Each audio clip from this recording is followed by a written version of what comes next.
Akhir-akhir ini isu nasab kembali mencuat, kembali menjadi heboh lagi, ramai lagi di YouTube, di TikTok, di grup-grup WA. Hal ini dipicu karena satu tayangan di podcastnya Pada Suka TV ketika menampilkan dialog dengan Kiai Haji Dr. Fahrur atau Gus Fahrur. Lalu di situ ada juga dialog atau debat dengan Kiai Haji Imaduddin Utsman Al-Bantani.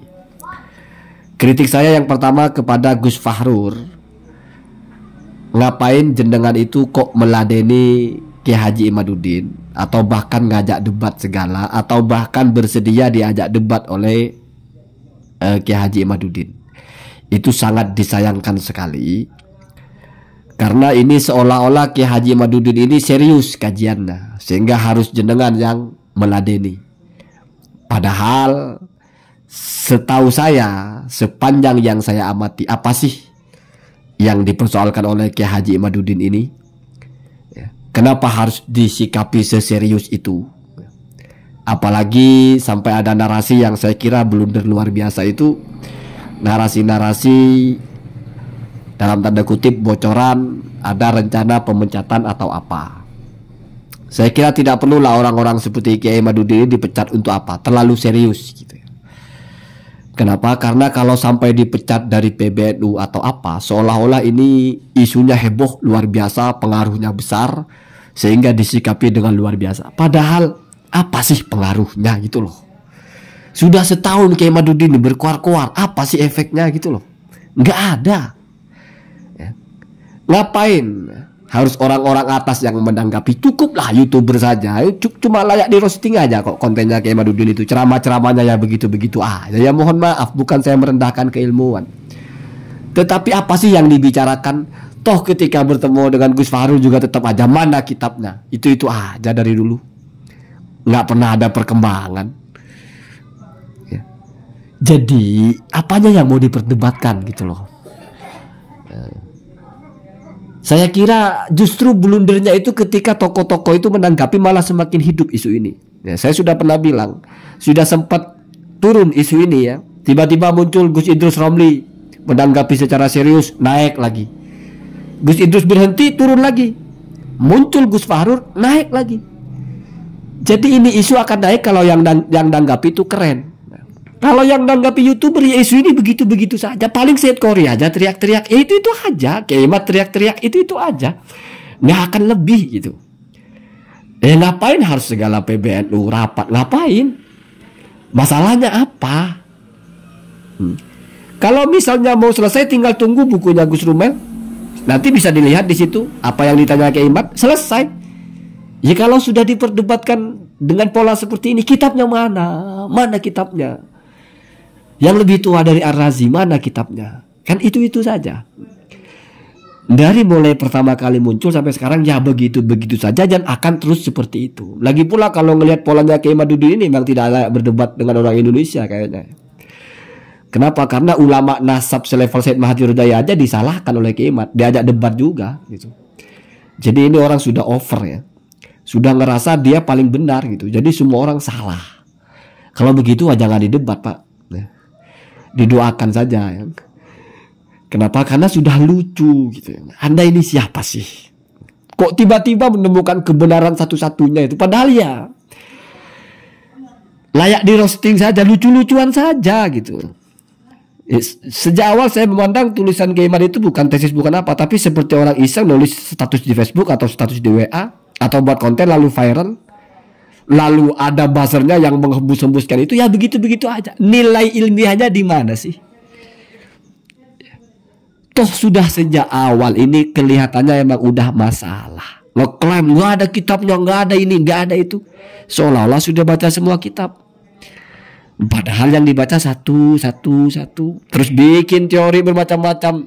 Kitab Al-Abdal lah, nyari teori landasannya, ujung-ujungnya kok mirip orientalis. Joskak ya. Bikin teori argumentum excellentium, nyata-nyatanya kitabnya sendiri ya malah kena kalau pakai itu. Jadi lucu-lucuan apa yang mau diperdebatkan?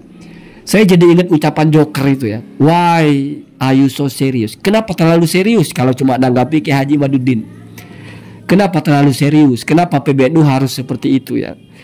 Walaupun saya kurang tahu pasti seserius apa PBNU itu menanggapi kalau sampai ke ranah pemecatan atau apa, kan sepertinya serius. Kalau bagi saya berlebihan ya.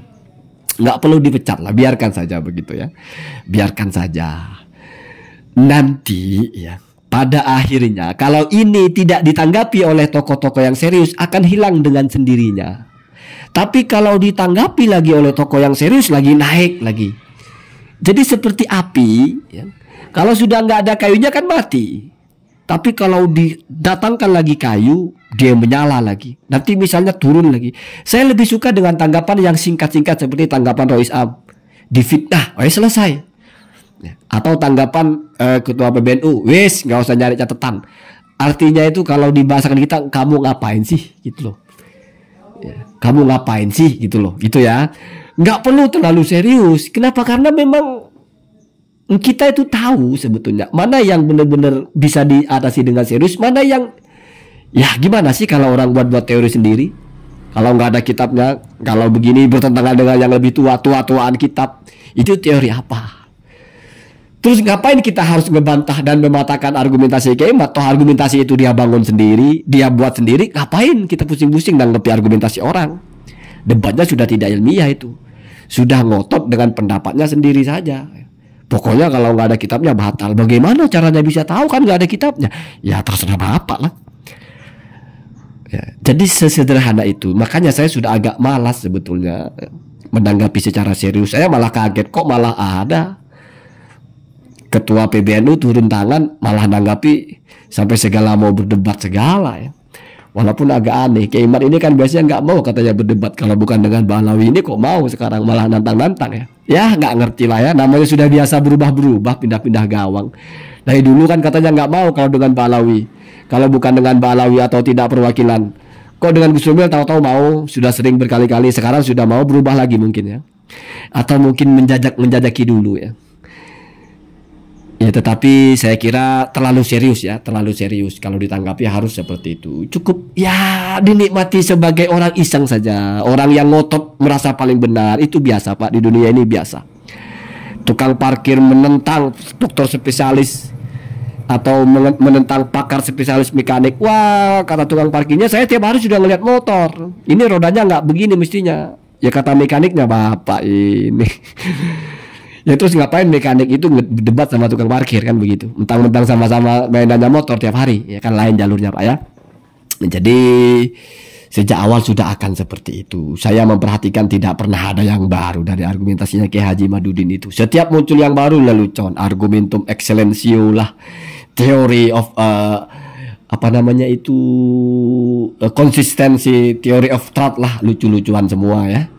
Jadi sekarang sudah tidak perlu nyari lagi kitab-kitab nasab mana yang membenarkan tesisnya Kiai Imaduddin itu, tapi sudah lompat nyari-nyari ke teori yang cocok, argumentum excellentio lah atau apalah. Kenapa? Karena kalau kita sudah tahu ya atas dasar apa ini dibangun, maka kita tentukan nilainya. Oh, Bapak jadi berpendapat sendiri. Kalau Bapak berpendapat sendiri, ngapain kita pusing-pusing membantah? Syukur-syukur kita tanggapi ya, kita tertawakan ya, begitu-begitu saja ya. Allahumma tina hadasabil.